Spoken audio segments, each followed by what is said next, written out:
I Feel a Failure, Vincent van Gogh.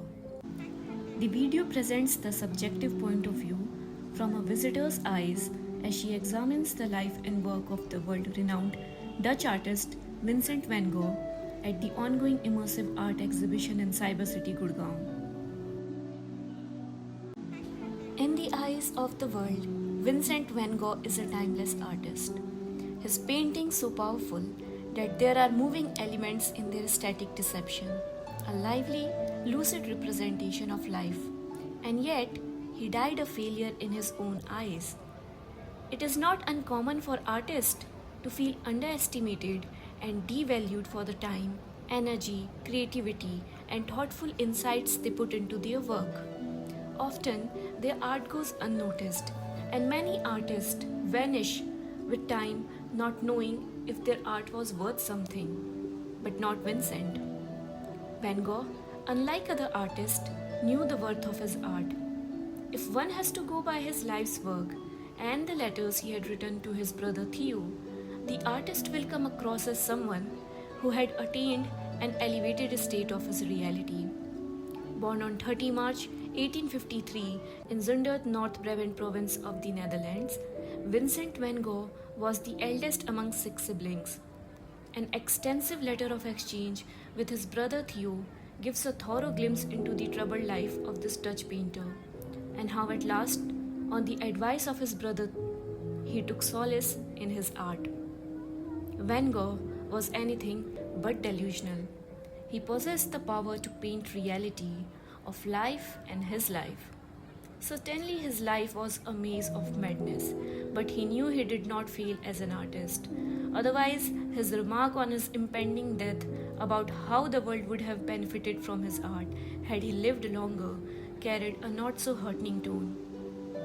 A few days back, if someone would have asked me, what do I know of Van Gogh, before attending his immersive painting exhibition, I would have said, the artist who cut off his ear, that he had gone crazy or a madness took over him, costing his life. I recognize Van Gogh from my school days. In our textbook, an exercise was given to match the artist with their art. Michelangelo and Picasso were all too well known, but I took quite an interest looking at the self-portrait of an artist, wondering why he would cut off his right earlobe and then paint himself. Like, did he not feel the pain? Or did he do that to find some sort of inspiration in his work? To know that he had gone crazy did not come as a surprise then. However, reading about his life and work at this art exhibit, I was startled to note the iconic painter say, I feel a failure. The 19th century post-impressionist painter, as he is widely recognized and known in today's time, was no one during the time he lived and breathed. Brought up in a well-to-do upper-middle family, Van Gogh struggled financially in his life's soul-searching attempt. Abject misery and poverty never left his side till the time he lived.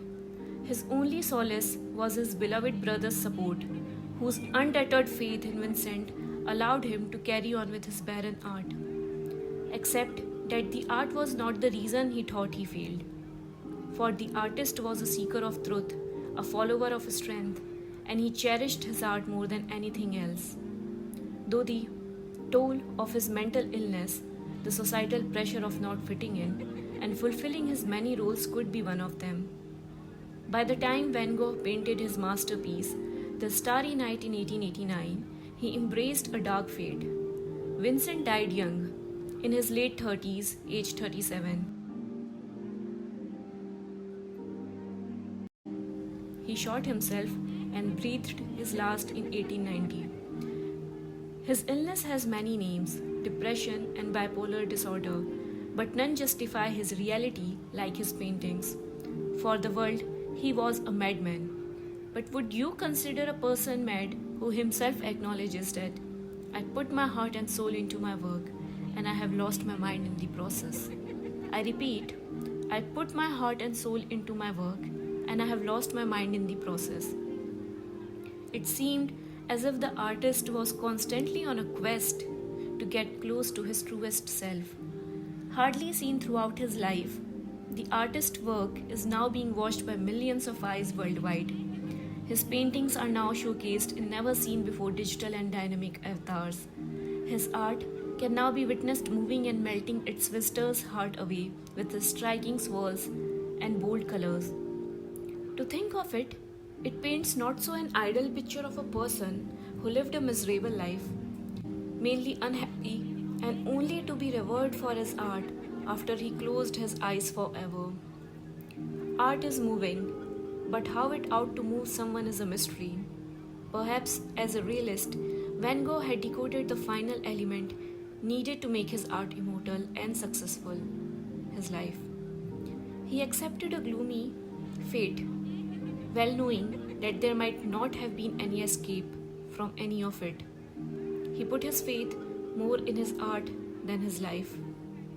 With a determined tone of a person knowing at best what he is coming to terms with, Vincent wrote to Theo, "I feel a failure.